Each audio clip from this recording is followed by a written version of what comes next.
Hello folks, welcome to my YouTube channel.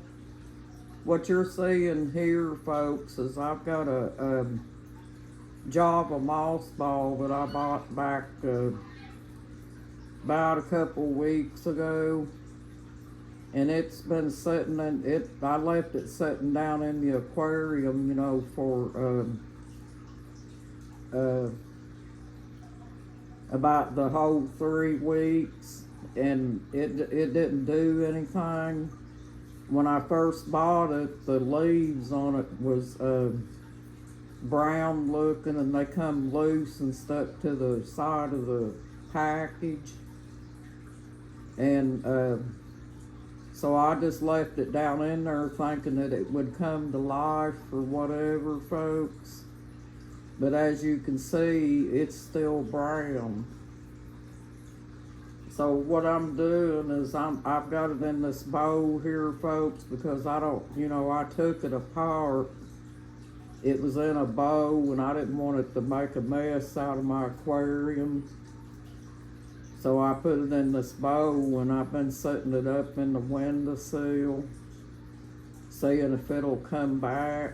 But I don't know, folks. It's not looking too good for this plant. But I looked down inside of it and stuff too, folks. I don't even see anything in there that shows that there's a start of any kind of Java moss in there. But I'm not that familiar with Java moss either, though, folks.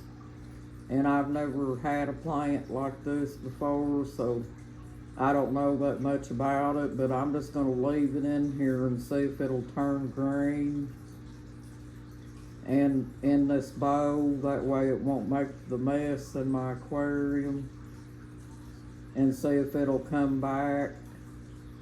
I tried to do research on it to see if, you could put plant food in it or whatever. It said that it didn't really need any plant food in it. But I just wanted to show it to you folks, because to me, in my opinion, I could be wrong now because I don't know that much about it. But in my opinion, this looks dead.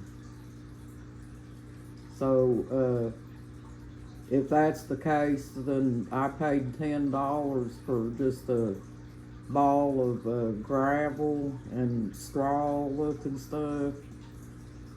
But I'm hoping that it comes back. But I saved out the receipt from where I bought it at. But now that I've tore the plant up, folks, I don't think they'll take it back like this. So probably what I will do, my husband went down there to pick it up that day. And I talked to the lady at the pet shop over the phone and told her what I wanted and everything, so she picked it out for me. And I think what she did, folks, is she gave me one that was dead or something. So I'm just going to hang on to it and see what happens. And leave it down in that bowl of water and see if it'll come back. But see, I was doing this for the shrimp tank. I was going to put it down in there with my Blue Dream shrimp when I got them. And for them to have something to hide in and stuff, folks. And also what I had planned on doing too is getting the start off of it so I could take it and transplant some of it over in my other tanks too.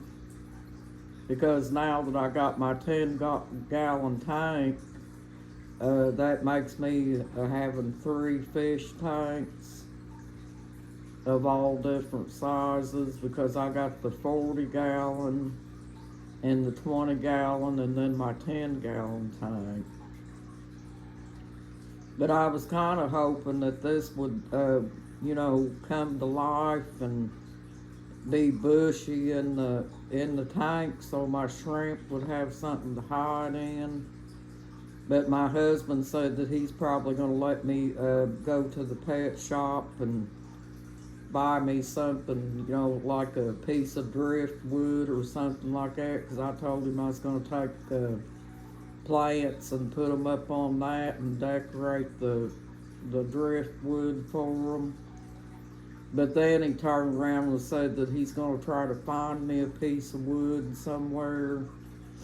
And the reason that he's doing that, folks, is to try to save us $1.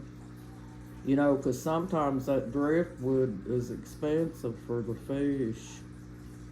But I'm sure that he'll probably eventually come walking in here one day with a piece of driftwood. But I told him to make sure that it doesn't have sap in it, you know, because you don't want to leak out anything like that in your fish tank, because it would probably be toxic. You know, I don't put anything like that down in my tanks, folks.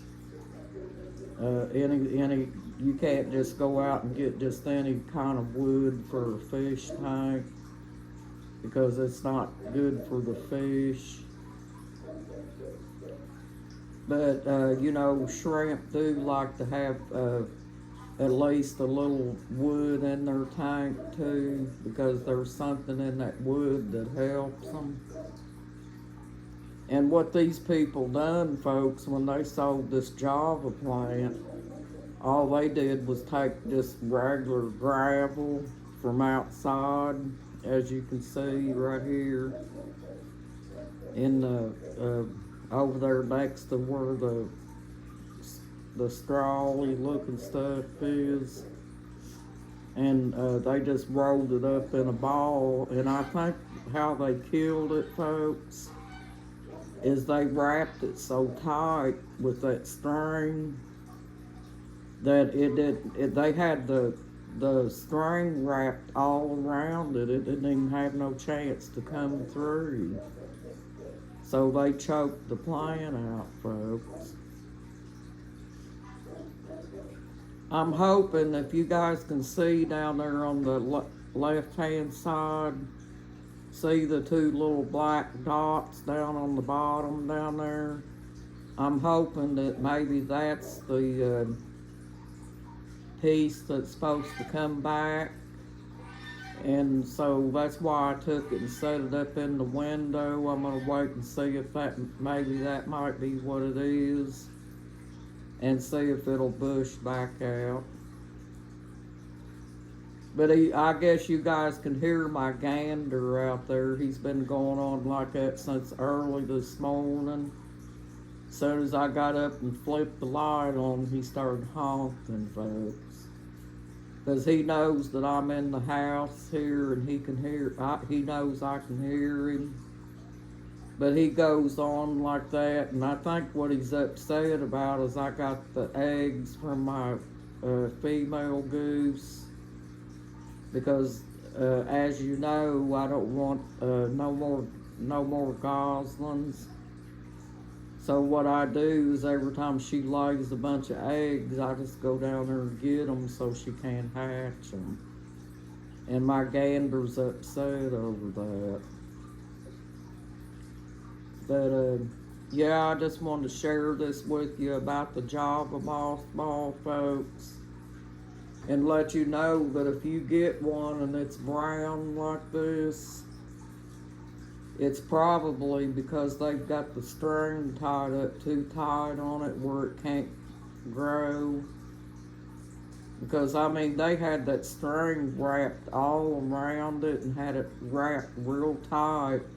And then after they wrapped it, they took it and tied the top off too. So, yeah. I think that's what killed it, folks. It choked it out. Whoever done that mothball, folks, they must not have known what they were doing because of the string thing. These little plastic bows come in handy, folks, because I got I've also got one of my Java ferns planted in one of them over here in my 20-gallon tank. And I really love them. You know, they're just perfect size for things like this. And those little bowls wash out real easy too.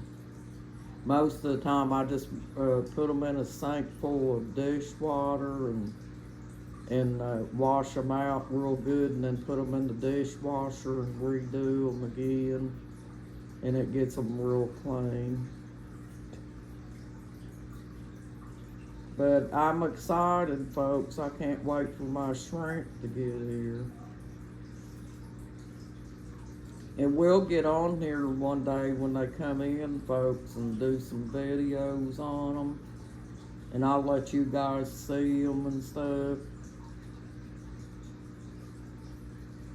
And see how they're doing and everything.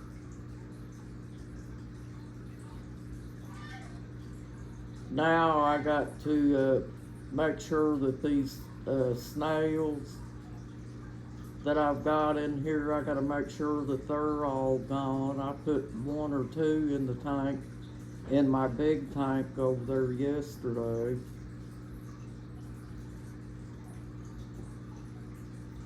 I don't know where they're all coming from, folks. It's them bladder snails.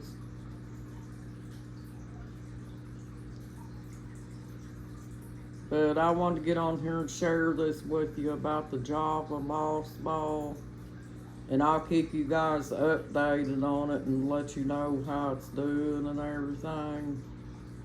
If you see one at the store that's brown like this, folks, you might not want to get it because mine has been looking dead. I'm thinking about going back there because I got to go anyway and buy my shrimp some stuff, you know, like that, the tubing for the air pump. I got to get that for them because I've got another air pump in my Pyrenees' room, and I'm going to hook that up for the shrimp. Because I'm sure that they probably have to have air too as well, folks. But anyway, thank you for joining my YouTube channel, folks. I hope you have a nice day and a blessed day too. You got this, folks. You're awesome. Bye-bye.